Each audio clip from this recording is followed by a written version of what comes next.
So guys, thank you for coming to this gathering. I gotta tell you a funny story. So, today I was very excited about seeing all you guys, and I called my rabbi from Vegas. Doo, doo, doo. I said, Rabbi, I'm craving the matzo pizza that you did last time. I had a few questions like, how much the temperature, what should I put in? And he goes, you trying to eat it tonight? I said, yeah. He said, brother, you got to remember, we're not supposed to eat matzah 30 days before Pesach. That way we enjoy it when we have it. There you go. But you got to wait until Pesach start this weekend. So I'm like, dang, thank you, Rabbi. So, guys, we're going to move the matzah pizza get together for next week. Just a heads up, okay? Now, today's topic, as you can guess, Pesach, one of my favorite Jewish holidays. For those who don't know, my name is Yaakov, a brother that studies Torah and who studies Talmud. Pesach in Hebrew means Passover, which was one of the 10 plagues God sent to Egypt.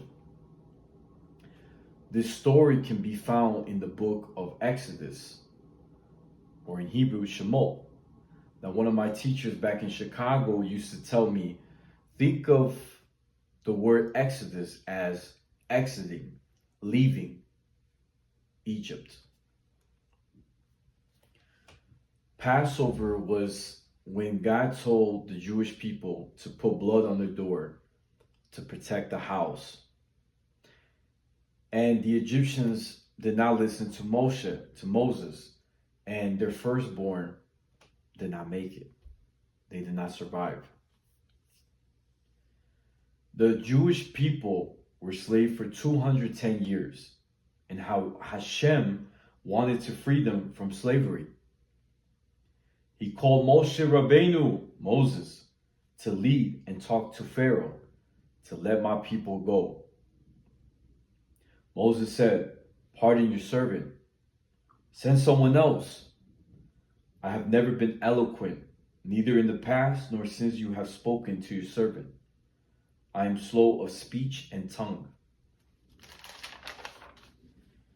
The Lord said to him, who gave human beings their mouth? Who makes them deaf or mute? Now give them sight or makes them blind. It is not I, the Lord. Now go, I will help you speak, and I will teach you what to say. Moses still suggested to have his brother Aaron to speak to Pharaoh instead. This shows how Moshe, was so humble and afraid to be the leader of the Jewish people. There are many times when we are afraid to lead our people, to be a manager at work, to be a leader of the family. But with God's help, we can do it. Si se puede. It comes down to faith, emunah. Similar to this, Candace from the Hunger Games wanted Peeta to be saved from the second game, and not her, because she didn't believe she could be the leader they wanted, or the Mockingjay. The people chose to save Candace, and she later in the series became a leader, freeing her people from every district from the evil dictator, President Snow, and making them free at last. A quote from Rosalind Carter: a leader takes people where they want to go. A leader takes people where they don't necessarily want to go, but ought to be. That is exactly what Moses did. He freed the people from Egypt, both Jewish and not Jewish, even though they had doubts and wanted to return to Mitzrayim, Egypt, because they were comfortable there. It's all they know. But Hashem, God, had other plans for them. Moses knew the promised land is where they ought to be in order to be free, blessed, and closer to the Creator. Sometimes we are afraid to try new things or even move to a new country, a new place, because we are too comfortable and afraid to get out of our box. But in order to grow, we have to constantly move and not stay stationary. The question to ask, what happened to Moshe's mouth? That's the next question. My teacher Carmen says the Midrash goes into detail in this green book, page 20. One day when Moshe was 3 years old, he took the crown of Pharaoh and put it on his little head. And Balaam and the ministers were shocked of words.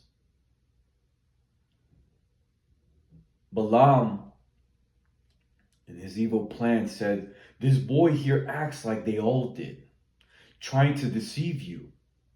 He wants to snatch your crown and your kingdom too. You had better dispose of him before it is too late." They did an experiment on Moshe. This is determined if he is going to be the leader of the Jewish people. They put a diamond in a coal, a hot coal. They said if Moshe grabs the diamond, we should kill him because he will be the leader that will overthrow your kingdom. But if he takes the hot coal or the charcoal, he's just as dumb as the kids.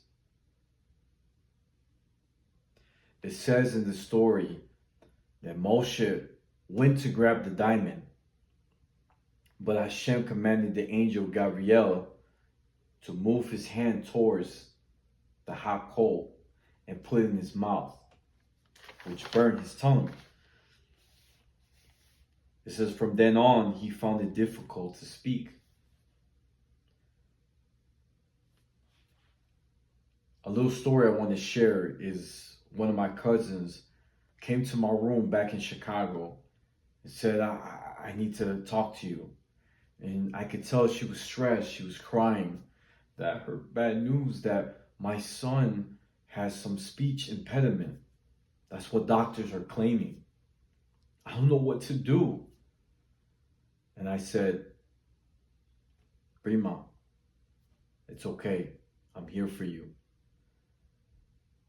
Your son will be a great person, a leader. There's nothing wrong with him. Just like Moses, who had a problem in speech, became this great tzaddik, this great righteous leader to free the Jewish people. Just know I'm here for you.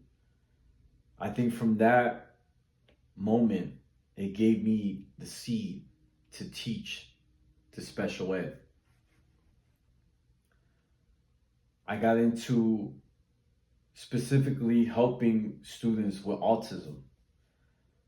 I had one student at this high school where I remember the parents, the social worker, they were saying if we don't do something for this student, he will have diabetes if he doesn't work out or lose weight. Maybe we should change his medication. Maybe that will help. I said, no. I said, what I've learned from working with these students and doing research is that students with autism, they like routine. We have to do something to make it fun where the student likes to work out. I said, give me a month and I will help the student. They had a lot of doubts about me. I realized that this student was afraid to go outside. I don't know why. He was nonverbal. Little by little, we went outside for a minute, then 2 minutes, then 3 minutes. Little by little, I was showing him how to stretch, how to do a jumping jack. I made it fun. It got to the point where the student was able to be outside for 30 minutes. After leaving the school, my coworkers would tell me that now that student, he asked to go outside. How beautiful that is. That was able to leave a positive impact on the student. And I believe we all can. We can help each other. I remember I came over to my rabbi's house for Shabbat, Rabbi Deutsch. And I told him what I do for work, right? I'm helping students with autism. And I said, it's one of the toughest jobs I've ever had, but I love at the same time. Because you use a lot of emotions, mental, physical, and spiritual. My rabbi told me a beautiful story that really stood out. Was that one day back in the old days, a rabbi was teaching in front of a bunch of students about Torah.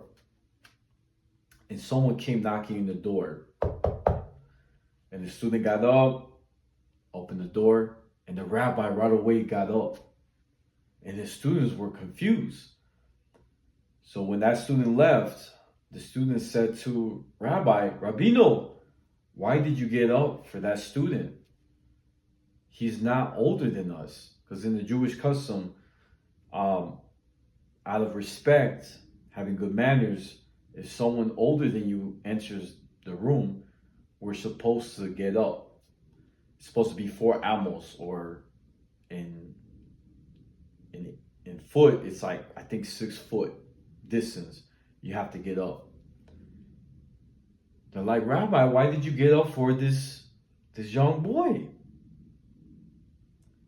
The rabbi said, because he has an old soul. He's been here before.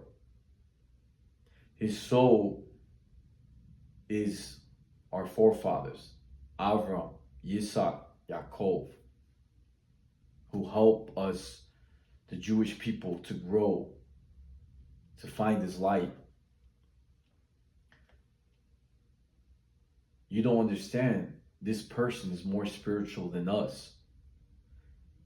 And because I know that and I respect him as a person, I got up.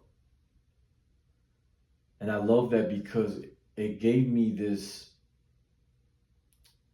it allowed me to be so grateful in teaching, knowing that I was helping my ancestors, I was helping my forefathers, and that we can all learn something from each other.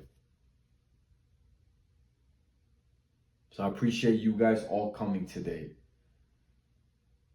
My question for you is, was there a time where you needed help or you helped someone else?